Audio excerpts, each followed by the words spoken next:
Reverse thinking. When you have no assets, use thinking as your capital. The opening message of the video is powerful and direct. If you are born without assets, don't wait until you have assets to change the way you think. You must change your thinking first. Assets will follow later. Wealth does not begin in your wallet. It begins with a mindset that goes against the crowd. 1. Alchemy.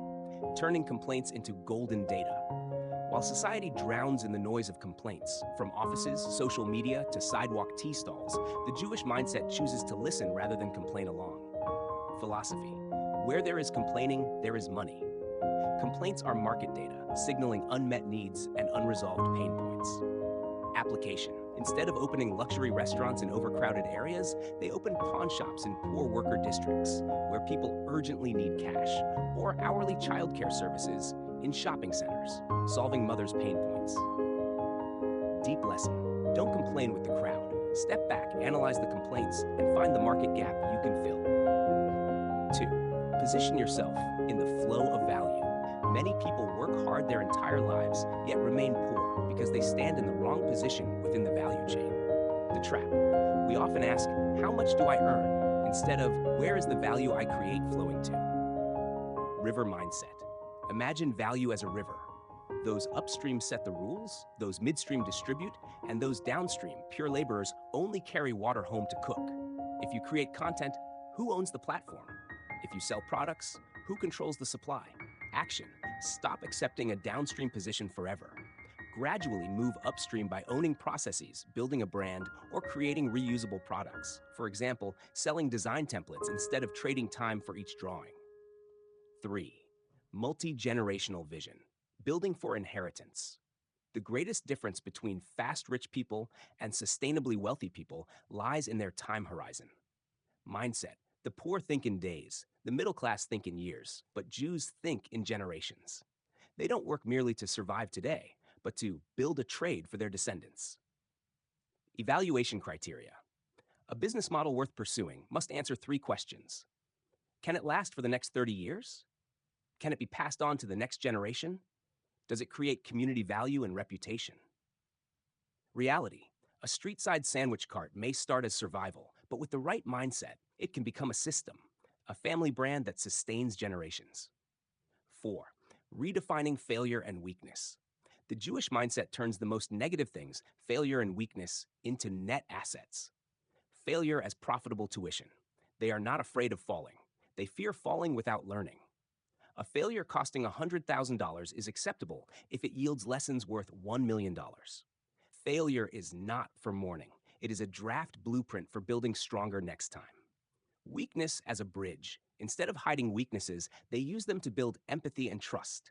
A former stutterer teaching public speaking is more convincing than a natural-born genius. A once poor person teaching food saving resonates more deeply than a purely theoretical expert. Principle. When someone throws bricks at you, use them to build a bridge. 5. Spending money and using capital. The investor's strategy. How money and resources are used, no matter how limited, reveals one's mindset. Spending. Don't buy because you like it, buy because others need it. A camera, a course, or any tool should be able to generate income, be rented out, or increase your future earning capacity. When you have no capital, the greatest capital is not money, but intelligence. Money can be lost, inflated away, or stolen. Knowledge cannot. If your pockets are empty, don't let your mind be empty. Use observation, learning, and networking to compensate for financial shortages. 6. Turning competitors into an ecosystem.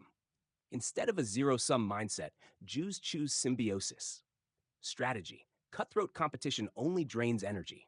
Smart cooperation, such as 2 bakeries referring customers to each other, expands the market and improves service quality. Perspective. Competitors are either your future mirror to learn from or the missing piece needed to build a complete ecosystem. A deep conclusion. This video affirms that wealth is not measured by bank balance, but by the quality of the questions you ask yourself. Ordinary people see difficulties. Jews see opportunities. Ordinary people see failure. Jews see lessons. Ordinary people see weaknesses. Jews see connection points. Final metaphor. Life is like cultivating a field. Short-term thinkers rush to harvest rice just to eat today, earning daily or monthly income. Those with reverse thinking accept temporary hunger to preserve the best seeds, investing in intelligence. They enrich the soil with discarded waste, using failures and complaints as fertilizer. And they plant ancient trees, building sustainable systems, so their shade protects not only themselves, but generations. Dưới đây là bản dịch tiếng Anh đầy đủ, trung thực với nội dung bạn gửi, không thêm ý ngoài. Continuation, reverse thinking of Jewish mindset, final part. Continuing from the previous section, the following is an in-depth analysis of the remaining core principles in Jewish reverse thinking. The focus lies in how they redefine the concept of capital, how they treat competitors, and how they turn weaknesses into real strength. Number 7. Redefining capital. Laziness in thinking is the real poverty. Many people are trapped in the belief you need money to make money. The Jewish mindset completely reverses this idea. Open quote, capital does not give birth to thinking. Thinking gives birth to capital. Close quote. Core belief, having little capital is not a mistake. Being lazy in thinking is. Money is external. It can lose value, be inflated away, or be taken. But intellect is the only asset no one can tax, steal, or confiscate. And the more it is used, the more it grows. The bare hands strategy. When your pockets are empty, your strongest weapon is the ability to observe and ask questions. Example, a young woman works only as a sales assistant, no degree, no capital. Instead of just selling and moving on, she carefully records customers' habits, skin types, and needs. That notebook becomes intellectual capital, allowing her to build a content channel and a successful ordering business. Lesson, if you don't have money, you must have a sharp mind. If you have neither, invest in your mind first. In the digital age, lack of knowledge comes from lack of seriousness, not lack of resources. 8. Turning competitors into a symbiotic ecosystem. Conventional thinking sees business as a zero-sum battlefield. The Jewish mindset sees it as an ecosystem. Philosophy, share to survive, don't fight to exhaustion. Competitors are not enemies to destroy, but partners or teachers to learn from. Alliance tactics, sharing customers. Two bakeries don't fight over customers. They refer customers to each other based on their strengths. Sharing resources. They coordinate delivery schedules and purchase ingredients together to reduce costs. Higher perspective. A competitor is a future mirror for self-reflection. Jewish entrepreneurs are even willing to invite those who once defeated them to advisory boards, valuing the intelligence that outperformed them. Competition is not about elimination, it is about expanding the size of the market. 9. The art of selling weakness. Authenticity is priceless. Capital. In a world where everyone tries to appear perfect, the Jewish mindset recognizes a massive niche, empathy born from imperfection. The paradox of perfection. People admire perfection, but they trust authenticity. Turning weakness into assets. A former stutterer teaching public speaking is more convincing than a natural-born genius. Someone who once lived in poverty teaching frugality resonates more deeply than a theoretical expert. Real experience carries weight that books cannot replace. Perspective. Weakness is raw data. If reprogrammed correctly, it becomes a unique product that cannot be copied. Life philosophy. When someone throws bricks at you, use them to build a bridge. Don't fear falling. Fear falling without picking up a single brick to build your future. Conclusion.